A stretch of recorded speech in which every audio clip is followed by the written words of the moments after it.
Hey guys, welcome to part 3 of Hamlet. Where we left off, we were just talking about Hamlet's plan, which was to have actors enact a play that was similar to what he believed happened in real life, and see if he gets a reaction out of his uncle, King Claudius, who he believes to have murdered his father. The next evening, the royal court assembled for the player's performance. The first scene began with assurances of love between a king and a queen. The king lay down for a nap in his garden, and his queen left the stage. Another actor entered, playing a relative of the king. The actor uncorked a bottle of dark liquid and poured it into the king's ear. Claudius leaped to his feet. "Give me some light," he yelled. Servants rushed toward him with flaming torches, but he barreled through them. "Away!" he cried and fled the room. Gertrude and Polonius close behind. Hamlet elbowed Horatio. "Didst thou perceive?" "Very well, my lord," Horatio agreed. The queen summoned her son. Savoring his small victory, Hamlet climbed the stairs to his mother's private room. Meanwhile, Claudius, alone in his chamber, wrestled with his conscience. "My offense is rank. It smells to heaven. A brother's murder." The king sank to his knees and clasped his hands together. "Help, angels." Just then, Hamlet passed the king's bedroom. He saw Claudius kneeling, unguarded and unarmed. Hamlet eased his sword out of its scabbard and crept up behind the king. He raised his weapon to strike. Now, he might do it. But he is praying, Hamlet reflected. If I now do it, so he goes to heaven. A villain kills my father, and for that I do this same villain send to heaven? He shook his head. I'll do it when he is drunk asleep, or about some act that hath no relish of salvation in it. The prince lowered his blade and slipped quietly out of the room. Claudius struggled to his feet, frowning. He had not been able to pray after all. He repented the murder, but not the crown and the queen it had brought him. My words fly up, my thoughts remain below, he sighed. Words without thoughts never to heaven go. Frustration whetted Hamlet's anger at his mother. He strode into her chamber and grabbed her by the shoulders. You shall not budge till I set up a mirror, or you may see the inmost part of you. Gertrude had never seen this wild look in her son's eyes. What wilt thou do? She felt Hamlet's grip tighten. Thou wilt not murder me? Help! What? Ho! Help, help! A man's muffled voice came from behind one of the queen's wall hangings. Hamlet pushed his mother away and drew his sword. He rushed at the wall hanging. How now, a rat? With a swift thrust, he pierced the cloth, and whomever lay behind it. Oh, what a rash and bloody deed this is, Gertrude cried. Almost as bad, good mother, as kill a king and marry his brother, Hamlet replied. As kill a king? Gertrude's mind flashed on Claudius's reaction to the play. Hamlet pulled aside the slashed wall hanging. The bloody corpse of old Polonius slumped forward. Thou rash, intruding fool, said Hamlet. I took thee for thy better. He had imagined it was Claudius spying there. So, Hamlet goes to talk to his mother, Queen Gertrude. He's still angry at King Claudius, and he thinks that it was King Claudius behind the curtain, but really, it was his counselor, Polonius. So, Polonius is dead by accident. Gertrude faced her son uncertainly. What have I done that thou wags thy tongue in noise so rude against me? Hamlet reached for her throat in answer. Gertrude gasped. The prince removed her locket, which held a painting of Claudius. From his own neck he produced a locket with the image of his father. He dangled it before her. This was your husband. See what grace was seated on this brow. Hamlet held up his mother's locket. Look you now what follows. This is your husband, a murderer and a villain. Gertrude shuddered. Hamlet suddenly released his mother's locket. He stared transfixed at the doorway in which his father's ghost now stood. "Do you come your tardy son to chide?" he asked the ghost. "Do not forget," the ghost replied. "This visitation is but to whet thy almost blunted purpose." Gertrude followed Hamlet's horrified gaze and saw nothing. "Alas," she whispered, "he's mad." The ghost faded and Hamlet turned back to his mother. "Repent what's past," he said. "Avoid what is to come." Gertrude studied the portrait in her locket. "O Hamlet, thou hast cleft my heart in two. Then throw away the worser part of it, and live the purer with the other half." Hamlet stood. "Good night, but go not to mine uncle's bed." Gertrude snapped her locket shut and buried her face in her hands. Polonius's murder gave Claudius a powerful excuse to banish Hamlet. He ordered the prince to sail for England immediately. Claudius sent 2 of Hamlet's friends with him. They were also the king's spies. One of them carried a sealed letter to the English, requesting Hamlet's swift execution as soon as he arrived. From her chamber window, Ophelia watched Hamlet depart. What should she make of this lover-turned-stranger who now eyed her sadly? Hamlet was still the man she loved with all her heart. Yet he was also her father's killer, whom she must hate. As the days went by, this contradiction shattered Ophelia's heart, then splintered her mind. She wandered the castle as Hamlet had once done, but her madness was no ruse. She sang mournful songs and handed out wildflowers and sprigs of herbs. Ophelia's brother, Laertes, sped back to Denmark at the news of his father's death.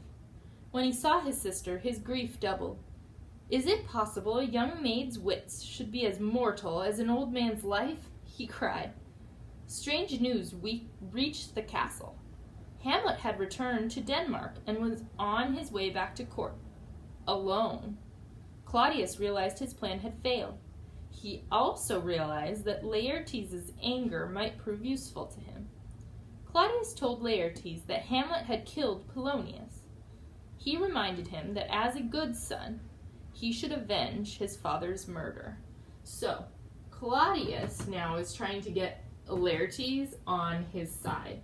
So Claudius says to Laertes, if you want to be a good son, you need to avenge your father's death, meaning get revenge with Hamlet. Claudius convinced Laertes to challenge Hamlet to a fencing match. Instead of a blunted foil, the king explained, Laertes would substitute a sharpened one. Eager to avenge Polonius's death, Laertes produced a vial of poison in which to dip his sharpened sword tip. Claudius promised to serve Hamlet a goblet of poisoned wine for good measure. As they were sealing these plans, the queen rushed in, distraught. "Your sister's drowned, Laertes," Gertrude cried.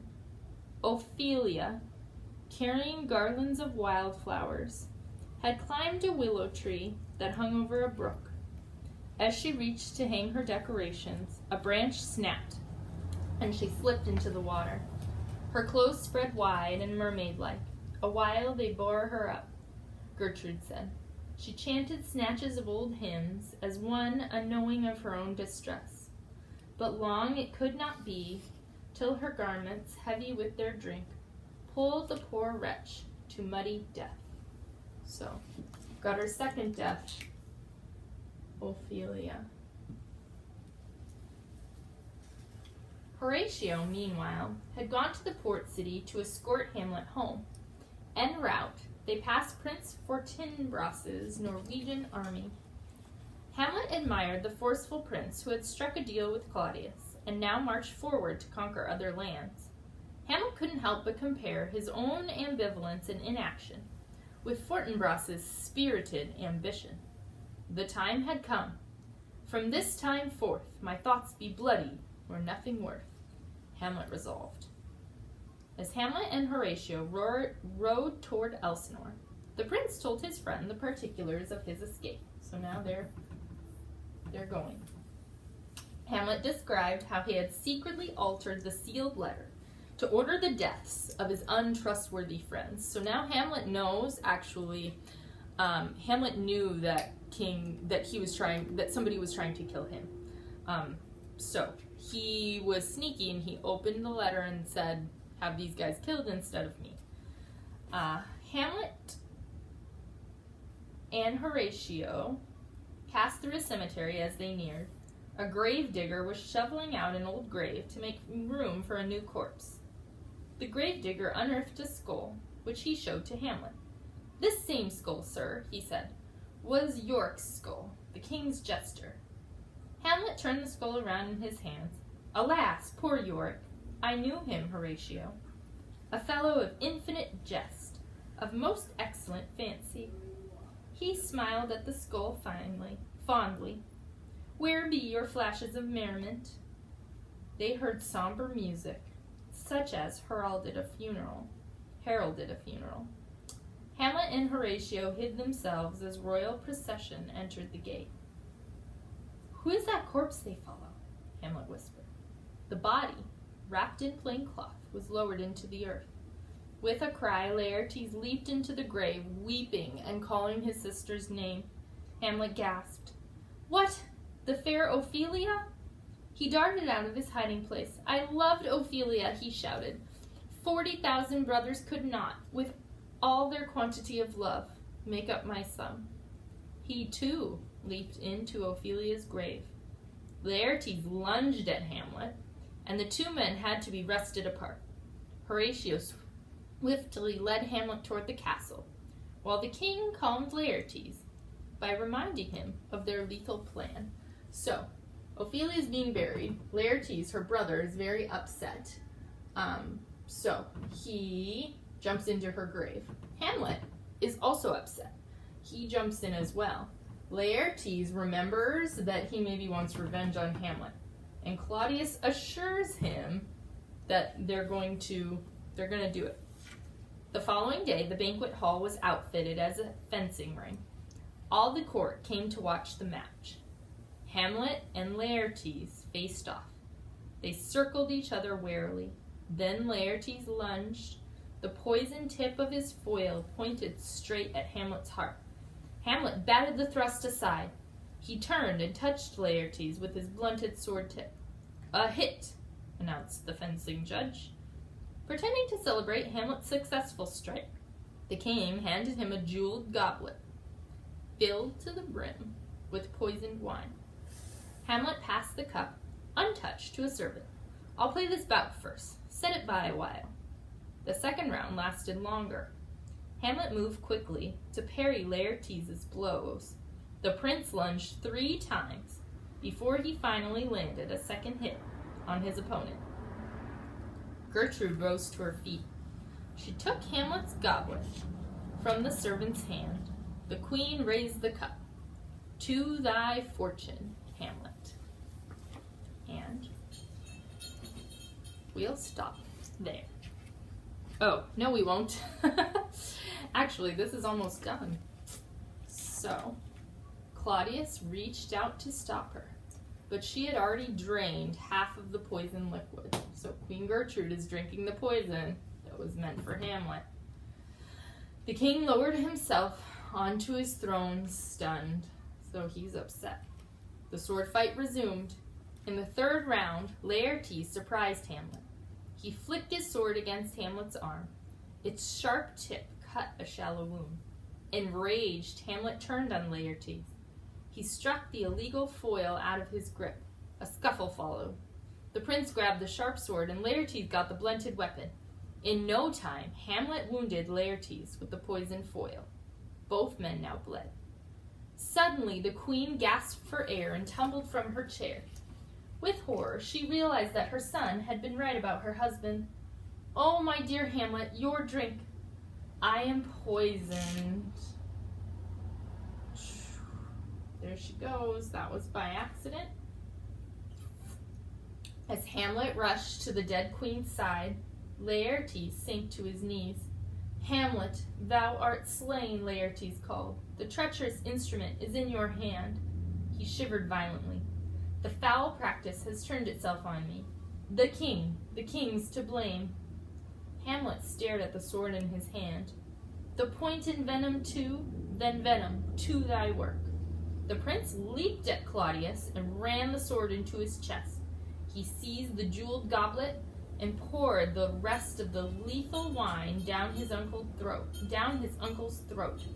Twice poisoned, the king died swiftly. Finally, Hamlet had done the ghost's bidding. Laertes drew his last breath. Noble Hamlet, he gasped, mine and my father's death come not upon thee, nor thine on me. The two wounded swordsmen forgave each other.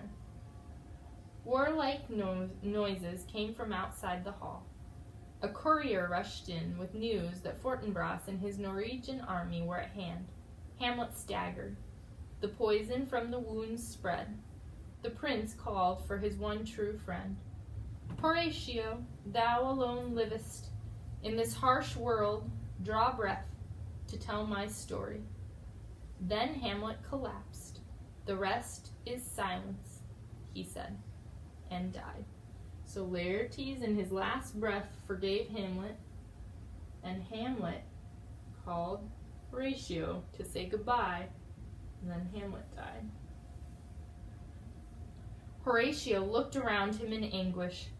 A king, a queen, a brave nobleman, and a prince, all dead. Prince Fortinbras strode in amongst the chaos and boldly declared his claim to the Danish throne. Grief-stricken, Horatio knelt by his beloved friend's body. Good night, sweet prince, he whispered sadly. Flights of angels sing thee to thy rest. Hamlet had indeed avenged his father, but at a terrible price to all. So, Horatio's all by himself. Because remember, the ghost doesn't count. Because technically the ghost was already dead. And there we have it. A round of applause for Hamlet.